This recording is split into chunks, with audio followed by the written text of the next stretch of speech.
Excel PU college ಗುರುವಾನಕೆರೆ ಪ್ರಾಯೋಜಿತ ಅಖಾಡ big fight ವಿಶೇಷ ಮತ್ತೆ ಮುಂದುವರಿತಾ ಇದೆ. ನಾನು ಈಗ ನಾಗೇಂದ್ರಗೊಂದು ಒಂದು ಕ್ವಶನ್ ಕೇಳಿಬಿಡ್ತೀನಿ. ನಾಗೇಂದ್ರ, ಇಲ್ಲಿ ಏನಾಗಿದೆ ಅಂತ ಹೇಳಿದ್ರೆ ಅತಿ ಮುಖ್ಯವಾಗಿ ಈಗ ಎಲ್ರಿಗೂ ಅವಕಾಶಗಳಿತ್ತಲ್ಲ. ಈಗ ದಿನೇಶ್ ಹೇಳ್ತಾ ಇದ್ರು ರೈತರ ಪರ ಅಂತ ಹೇಳ್ಕೊಂಡೆ ಫಸ್ಟ್ ಕೈ ಹಾಕಿದ ರೈತರ ಜಮೀನುಗಳಿಗೆ ಅಂತ ಹೇಳಿ. ಇದನ್ನು ಕುಮಾರಸ್ವಾಮಿ ಕಾಲದಲ್ಲೂ ಮಾಡಿದ್ದೀರಿ, ದೇವೇಗೌಡರ ಕಾಲದಲ್ಲೂ ಮಾಡಿದ್ದೀರಿ. ಯಾರ ಕಾಲದಲ್ಲಿ ಮಾಡಲಿಲ್ಲ? ಬಿಡದಿಗೆ ಕುಮಾರಸ್ವಾಮಿ ಅವರು ಕೈ ಹಾಕಿದ್ರು, ದೇವೇಗೌಡರು ನೈಸ್ ಕೈ ಹಾಕಿದ್ರು, ಪಟೇಲ್ರು ಎಸ್ ಅಂದರು, ಎಂ ಕೃಷ್ಣ ಅವರು ಕೂಡ ರೈತನ ಮಗನೇ, ನಾನು ರೈತನ ಮಗನೇ ಅಪ್ಪ ಅಂದರು, DK ಅವರು ರೈತನ ಮಗನೇ. ಎಲ್ಲ ಹೋಗಿ ಸಫರ್ ಆಗ್ತಿರೋದು ರೈತನೇನಾ ಅಂತ. ಅಲ್ಲ ಸರ್, ನೀವು ಕೇಳೋದು ಪ್ರಶ್ನೆ ಸರಿ ಇದೆ. ಒಂದು ರಾಜ್ಯದ ಮುಖ್ಯಮಂತ್ರಿ, ಘನತೆಯುತ ಮುಖ್ಯಮಂತ್ರಿ ಮಾಡಬೇಕಾದ ಕಾರ್ಯಗಳೇನು? ಸಾರ್ವಜನಿಕವಾಗಿ ಅಭಿವೃದ್ಧಿ ಮಾಡಬೇಕು, ಸಮಗ್ರ ಕರ್ನಾಟಕ ಅಭಿವೃದ್ಧಿಗೆ ಒತ್ತು ಕೊಡಬೇಕು. ಅವತ್ತಿನ ಕಾಲದಲ್ಲಿ 1990ಯಲ್ಲಿ ನೀವು ಮೈಸೂರು ರೋಡ್ ಯಾಕಿತ್ತು, ಯಾಕೆ ನೈಸ್ ರೋಡ್ಗೆ ನಾವು ಮಾಡಬೇಕಾಗ ಅನಿವಾರ್ಯ ಏನು ಬಂತು ಅಂದರೆ ಅಲ್ಲಿರೋ ಆಕ್ಸಿಡೆಂಟ್ಗಳ ವಿಚಾರ ಅಂತ ಹೇಳಿದೆ. ಮುಂದುವರ್ಸ್ಕೊಂಡು ಹೋಗಲ್ಲ ನಾನು. ಅವತ್ತಿನ CM ಅವರು ಅವತ್ತು ಫೌಂಡೇಶನ್ ಅವರೇ ಹಾಕಿತ್ತು, ಅದನ್ನು ಸತ್ಯ ಒಪ್ಕರಣ. ಇವತ್ತು ಅಫೋಸ್ ಬರ್ತಾರೋರು ಇವರೇ ಮುಖ್ಯಮಂತ್ರಿಗಳು. ಯಾಕೆ? ಅವತ್ತು ಫೌಂಡೇಶನ್ ಹಾಕಿತ್ತು ಸಾರ್ವಜನಿಕವಾಗಿ ಉಪಯೋಗ ಆಗಲಿ ಅಂತ. ಇವತ್ತು ಅಗಲದೊಳಗೆ ನಿಂತಾಗ ನೋಡ್ಕೊಂಡು ಸುಮ್ಮನೆ ಇರಬೇಕು ಅನ್ನೋದು ಪ್ರಶ್ನೆ. ನಾವು ಪ್ರಶ್ನೆ ಮಾಡೋದೇ ತಪ್ಪ ಹಂಗಾರೆ?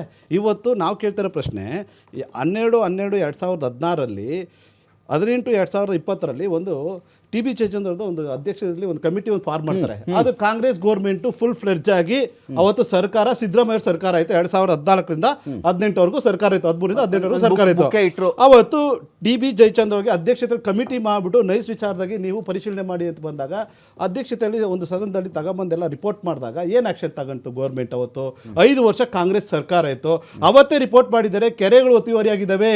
ಅವತ್ತು ಕಾಂಪನ್ಸೇಷನ್ ಇವರು ಕೇವಲ ಬಳಸಿರೋದು 1200 ಎಕರೆಗಳು ಮಾತ್ರ, ಕೇವಲ 6% ಮಾತ್ರ ಬಳಕೆಯಾಗಿದೆ.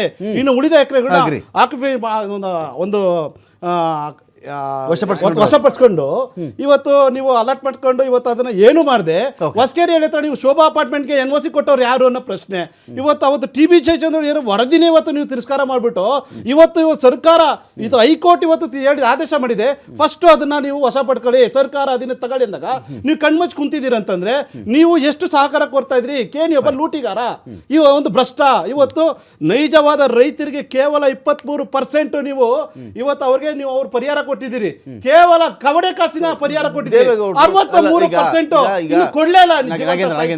ನಾಗೇಂದ್ರ ಅವರೇ, ದೇವೇಗೌಡರು ಕೇಣಿ ಅಂತ ನೀವು ಹೇಳೋದು ಲೂಟಿಕೋರ ಅದು ಇದು ಯಾಕೆ ಇಂಟ್ರೊಡ್ಯೂಸ್ ಮಾಡಿಸಿದ್ರು? ಮತ್ತೆ ಇನ್ನೊಂದು ಪ್ರಶ್ನೆ ಕೇಳ್ತೀನಿ. ನಮ್ಮ ಸಮಸ್ಯೆ ಇದ್ದದ್ದು, ನಾನು ಈ ಪ್ರಶ್ನೆ ಭಾಳ ಕೇರ್ಫುಲ್ಲಾಗಿ ಕೇಳಿಸ್ಕೊಳ್ಳಿ, 3 ಪ್ಯಾನಲಿಸ್ಟ್ಗಳು ಕೇಳಿಸ್ಕೊಳ್ಳಿ. ನನ್ನ ಸಮಸ್ಯೆ ಏನು? ಕಿರಿದಾದ ರಸ್ತೆಗಳಲ್ಲಿ ಜನಕ್ಕೆ ತೊಂದರೆ ಆಗ್ತಾ ಇದೆ, ವಾಹನ ದಟ್ಟಣೆ ಆಗ್ತಾ ಇದೆ. ನನಗೆ from Tumakuru road to Hosur road ನನಗೊಂದು ರಸ್ತೆ ಬೇಕು. ಒಂದು ಸರ್ಕಾರಕ್ಕೆ, ಯಾವ ಸರ್ಕಾರ ಆದರೂ ಆಗಿರಲಿ, ಅದು ಒಂದು ಸರ್ಕಾರಕ್ಕೆ ತುಮಕೂರಿಂದ ಹಿಡಿದು, ತುಮಕೂರು ರಸ್ತೆಯಿಂದ ಹಿಡಿದು ಹೊಸೂರು ರಸ್ತೆವರೆಗೂ ಒಂದು ರಸ್ತೆ ಮಾಡುವುದು ಜನಗಳ ತೆರಿಗೆಯಲ್ಲಿ ಅಷ್ಟು ದೊಡ್ಡ ವಿಚಾರ ಆಗಿತ್ತಾ? ಕೇಣಿ ಬಿಸ್ನೆಸ್ ಹೇಳ್ತೀನಿ ಕೇಳಿ. ಕೇಣಿ ಏನು ಬಿಸ್ನೆಸ್ ಮಾಡೋದಿರಲಿ ಅಂತ ಹೇಳಿ ಬಂದರು, ಇಲ್ಲಿ ಅಗ್ರಿಮೆಂಟ್ ಮಾಡ್ಕೊಂಡ್ರು, ಜಮೀನು ಕೊಟ್ಬಿಟ್ರಪ್ಪ ನಮಗೆ ಅಂತ. ಆಯಿತು, ದೇವೇಗೌಡರು ಖುಷಿ, ಪಟೇಲ್ರು ಖುಷಿ, ಸೈನ್ ಮಾಡಿದ್ರು, ಜಮೀನು ಆಯಿತು. ಒಪ್ಪಂದ, ಬ್ಯಾಂಕ್ಗಳು ಒಪ್ಪಂದ ಮಾಡ್ಕೊಂಡ್ಬಿಟ್ಟಿದ್ದೀನಪ್ಪ, ನಂಗೆ ಇಷ್ಟು ಲೋನ್ ಕೊಡು ಅಂದರು. ಲೋನ್ ಕೊಟ್ಟರು ಬ್ಯಾಂಕ್ ಲೋನ್ ಕೊಟ್ಟರೆ ಆ ಲೋನ್ ತೊಗೊಂಡು ಬಂದು ಗಾರೆ, ಸಿಮೆಂಟು, ಜಲ್ಲಿ, ಟಾರು, ಒಂದು ಟೋಲ್ ಬೂತ್ ಇಟ್ಟರು. 111 ಕಿಲೋಮೀಟ್ರ್ ಹೇಳಿದ್ರು, ಮಾಡಲಿಲ್ಲ. ದುಡ್ಡು ವಸೂಲಿ ಶುರುವಾಯಿತು. ಸಾವಿರಾರು ಕೋಟಿ ದುಡ್ಡು ಬರ್ತಾ ಇದೆ. ಜೇಬಿಂದ 50 ಪೈಸೆ ಖರ್ಚಾಗದ, ದಿನಕ್ಕೆ ಕೋಟಿಗಟ್ಟಲೆ ದುಡಿಯಬಹುದಾದ ಅದ್ಭುತ ಬಿಸ್ನೆಸ್ ಅಂತ ಮಾಡ್ಕೊಂಡಿದ್ದೆ ಅದು ಕೇಣಿ. ಇಲ್ಲಿ ಪಾಯಿಂಟ್ ಇನ್ನೊಂದು ಕೇಳ್ತೀನಿ. ಒಂದು ಸರ್ಕಾರಕ್ಕೆ ನಂದೇ ಜಮೀನು ಕೊಡ್ತಾ ಇದ್ದೀನಿ ರೀ, ಮಾಡ್ರಪ್ಪ, ಬ್ಯಾಂಕ್ ಇಡ್ತೀನಿ, ನನಗೆ ಇಷ್ಟು ಲೋನ್ ಬೇಕು ಬ್ಯಾಂಕ್ಗಳಿಂದ, ನಾನು ಮಾಡ್ತೀನಿ ಅಂತ ಯಾಕೆ ಮಾಡಬಾರ್ದಾಗಿತ್ತು? ಸ್ವಹಿತಾಸಕ್ತಿ ಸಂಘರ್ಷ ಇಂಡೈರೆಕ್ಟ್ಲಿ ಆದರೂ ಈ ಬಿಸ್ನೆಸ್ಸಲ್ಲಿ ಇತ್ತಾ ಇಲ್ವಾ ಹೇಳ್ಬಿಡಿ. ನಾನು ಈಗ ಕೇಳ್ತೀನಿ ಮುನ್ನ. ಈಗ ಇದೇ ಹೈವೇಗಳು ಮಾಡ್ತಾ ಇದ್ದಾರೆ, ಹೈವೇ ಮಾಡಿಬಿಟ್ಟು ಏನು ಮಾಡ್ತಾ ಇದ್ದಾರೆ? ಟೋಲ್. ಈ ಟೋಲ್ ಒಂದು ರೋಗ ಶುರುವಾಗಿ ನಮ್ಮ ದೇಶದಲ್ಲಿ. ಏನಕ್ಕೆ ಹೈವೇ ಮಾಡೋದು? ಇದು ಏನು ಬಂಗಾರದ್ದ ರಸ್ತೆ ಎಲ್ಲ ಬಂಗಾರದ್ದು ಲೇಪಿತನ?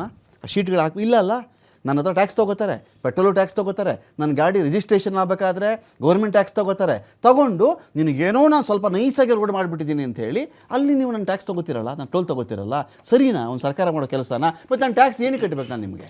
ಸರ್, ಇದು ಸರ್ವ ಸಾಮಾನ್ಯವಾಗಿ ಒಂದು ರೋಡ್ ರೀ, ತುಮಕೂರಿಂದ ನಿಮಗೆ ಹೊಸ ರೋಡ್ ಮಾಡೋ ದೊಡ್ಡ ವಿಷಯ ಆಗಿತ್ತೆ ನಿಮಗೆ. ಈ ಕೇಣಿನ ಕರೆದು ಬಾರಪ್ಪ ನೀನು ದೊಡ್ಡ ಸುಲ್ತಾನ ನೀನು ಅಂದ್ಬಿಟ್ಟು ಇಷ್ಟು ಇನ್ವೆಸ್ಟ್ಮೆಂಟ್ ಇತ್ತಾ? ಸರ್ಕಾರ ಏನಾದ್ರು ಇನ್ವೆಸ್ಟ್ಮೆಂಟ್ ಮಾಡಿತ್ತಾ? ನಾವು ಇನ್ವೆಸ್ಟ್ಮೆಂಟ್ ಮಾಡ್ತೀವಿ, ಲ್ಯಾಂಡ್ ಅಕ್ವಿಸಿಷನ್ ಮಾಡ್ಕೊಂಡು ನಾವು ಡೆವಲಪ್ಮೆಂಟ್ ಮಾಡಿ ಟೋಲ್ ಹಾಕ್ತೀವಿ ಅಂತ ಸರ್ಕಾರ ಸಿಂಪಲ್ ರೀ. ನಾಗೇಂದ್ರ ಅವರೇ, ಈ ಬಿಸ್ನೆಸ್ಸನ್ನು ಕೇಣಿ ಅಲ್ಲ, ನೀವು ಮಾಡ್ಬೋದಾಗಿತ್ತು. ಸ್ವಲ್ಪ ಚೆನ್ನಾಗಿದೆ ರಾಜಕಾರಣಿಗಳ ಜೊತೆಯಲ್ಲಿ. ಜಮೀನು ಕೊಡ್ರಿ, ಒಪ್ಪಂದ ಆಯಿತು, ಬ್ಯಾಂಕಿಗೆ ಒಪ್ಪಂದದ ಅಗ್ರಿಮೆಂಟ್ ಕೊಡು, ಹಣ ಬಿಡುಗಡೆ ಮಾಡ್ದ, ಒಡಿ ಟಾರು ಮುಗೀತು. ಟಾರ್ ಹಾಕಿರೋದು ಅಷ್ಟೇ, ಅಲ್ಲಿ ಬರೀ ಒಂದು ಟಾರು 5 ಕಿಲೋಮೀಟರ್. ಮತ್ತೆ ಯಾವ ಬೇಕಾದ್ರೆ ಮಾಡ್ಬೋದಲ್ಲ ಈ ಬಿಸ್ನೆಸ್? ಪ್ರಶ್ನೆ ನಿಮ್ಮನ್ನು ಕೇಳ್ತಾ ಇದ್ದೀನಿ ನಾನು, ಅದನ್ನೇ ಕಾಂಗ್ರೆಸ್ ಪಕ್ಷ ಕೇಳ್ತಾ ಇದ್ದೀನಿ. TV ಈ ರೋಡ್ ಜಯಚಂದ್ರ ಮಾಡಕ್ಕಾಗದೆ ವರದಿನ ಹಾಗಾದ್ರೆ ನೀವು ಯಾಕೆ ನೀವು ತಿರಸ್ಕಾರ ಪ್ರೈವೇಟ್ ಮಾಡಿದ್ರಿ? ಒಬ್ಬ ಪ್ರೈವೇಟ್ ಪ್ಲೇಯರ್ನ ತುಮಕೂರು ಟು ಹೊಸೂರ್ಗೆ ಒಂದು ರೋಡ್ ಮಾಡಕ್ ನೀವು ಕರ್ಕೊಂಡು ಬಂದಿದ್ದೇನೆ, ಸ್ವಹಿತಾಸಕ್ತಿ ಇತ್ತ ನಿಮ್ಗೇನೋ ಲಾಭ ಆಯ್ತಾ ನಿಮ್ಮ ಪಾರ್ಟಿಯವ್ರಿಗೆ ಅವತ್ತು? ಸರ್ ಅವತ್ತು ಕ್ಯಾಬಿನೆಟ್ ಅಲ್ಲಿ ಸದನದಲ್ಲಿ ಎಲ್ಲರ ಸಮಕ್ಷದಲ್ಲಾಗಿರೋದು ಏನೋ ಸೀಕ್ರೆಟ್ ಹೋಗಿ ಹೆಡ್ ಯಾರು? ಹೆಡ್ ಆಫ್ ದಿ ಫ್ಯಾಮಿಲಿ ಯಾರು? ಹೆಡ್ ಆಫ್ ದಿ ಫ್ಯಾಮಿಲಿ ಯಾರು ಅವತ್ತಿಗೆ? ಮುಖ್ಯಮಂತ್ರಿ ಯಾರು ಅವತ್ತಿಗೆ? ಹೆಡ್ ಆಫ್ ದಿ ಫ್ಯಾಮಿಲಿ ಯಾರು? ಅವತ್ತು ಜೆ ಎಚ್ ಪಾಟೀಲ್ ಇದ್ರು. ಹಾ ಸರಿ, ಯಾವ ಪಕ್ಷದವ್ರು ಪಟೇಲ್ರು? ಹೌದು, JDS ಇತ್ತು. ನಾನು ದರ್ಶನ್